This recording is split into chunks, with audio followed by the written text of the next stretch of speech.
pretext for the Palestinians to avoid negotiations.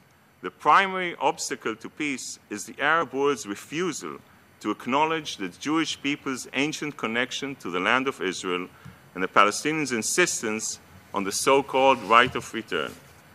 Today, the Palestinian leadership is calling for an independent Palestinian state, but insists that their own people return to the Jewish state.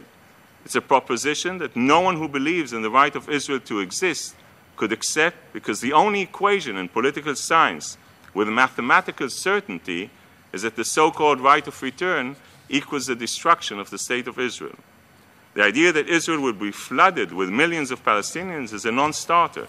The international community knows it, the Palestinian leadership knows it, but the Palestinian people aren't hearing it. This gap between perception and reality is a major obstacle to peace. The so-called right of return is the major hurdle to achieving peace. Since the Palestinian leadership refuses to tell the Palestinian people the truth, the international community and people around this table have a responsibility to tell the Palestinian people about the basic compromises that they will have to make. Madam President, the many issues that remain outstanding can only and will only be resolved in direct negotiations between the parties. Israel peace with Egypt was negotiated, was not imposed. A peace with Jordan was negotiated, it was not imposed. Israeli-Palestinian peace must be negotiated. It cannot be imposed. Palestinian unilateral action at the United Nations is no path to real statehood. It is a march of folly. Today, the Palestinians are far from meeting the basic criteria for statehood, including the test of effective control. The president of a Palestinian Authority has zero authority in the Gaza Strip. Before flying 9,000 kilometers to New York to seek UN membership, President Abbas should have driven 50 kilometers to Gaza, where he has been unable to visit since 2007.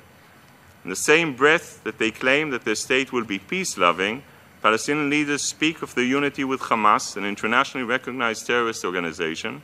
Hamas and peace-loving? There's no greater contradiction in terms. This month, on a fundraising exertion of terrorism with his Iranian patrons, Hamas leader Ismail Haniyeh stood in front of an audience in Tehran and said, and I quote, "The correct strategy to liberate our country in Jerusalem is violent resistance. Under Hamas rule, Gaza remains a launching ground for constant rocket attacks targeting Israeli civilians, which are fueled by continuous flow of weapons from Iran and elsewhere. Israel has a right to defend itself. As the Palmer report made clear, the naval blockade is a legitimate security measure in order to prevent weapons from entering the Gaza Sea. When it is not attacking Israelis, Hamas is oppressing its own people. In Gaza, civil society is non-existent, political opponents are tortured, women are subjugated, and children are used as suicide bombers and human shields. Textbooks and television glorified martyrdom and demonized the Jews. Incitement against Israelis also continues in the West Bank and the official institutions of the Palestinian Authority, which names its public squares after suicide bombers. The unresolved questions about the future of a Palestinian state cannot be simply swept under the carpet. They go to the core of resolving our conflict. They have to be addressed. Let me be clear. For Israel, the question is not whether we can accept a Palestinian state. We can. The question is what will be the character of the state that emerges alongside us, whether it will live in peace.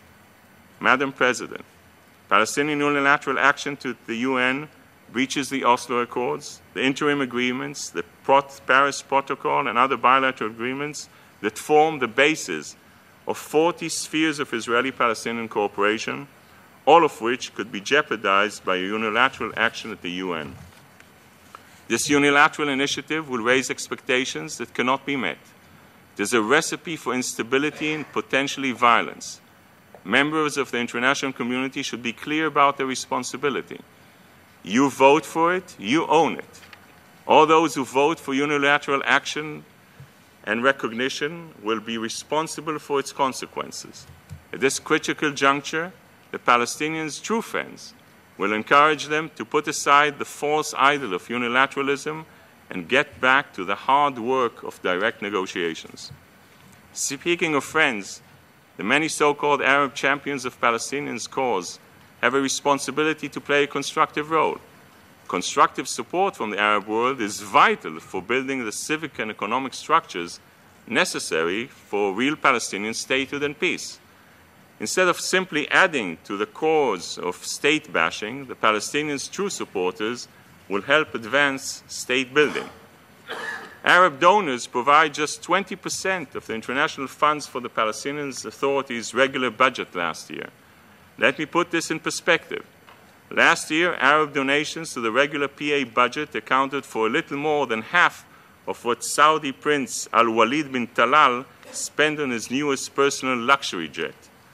People in Washington, London, and Paris are struggling with an economic downturn, but still providing the bulk of support of our Palestinian institutions, while Arab states, saturated in petrodollars, don't even give the Palestinians crumbs off the table. Madam President, in the Jewish tradition we are taught, whosoever saves a single life saves an entire universe. This sacred principle forms the backbone of Israel's democracy. It drives our government's policy. We witnessed a clear reflection of these values last week. All of Israel welcomed home our kidnapped soldier Gilad Shalit after more than 5 years in Hamas captivity. It was a moment of great joy, but it came with tremendous costs. I would like to take this opportunity to thank the Secretary General personally and the people around him, some of the countries represented here today that played an important role in the release of Gilad Shalit. For us, the supreme value of a single human life justified releasing more than 1,000 terrorists and criminals covered in the blood of innocents. The values inherent in such an act shine bright in our region. Many took note. On Twitter, one Syrian blogger, Suri Madsus, wrote, and I quote, "The government is prepared to pay the ultimate price for one citizen, while our government kills us like we were animals and our Arab neighbors say that it is an internal matter." End of quote. Time and again, Israel has shown that it is ready and able to make bold and courageous decisions to preserve life, to uphold human dignity, and to pursue peace.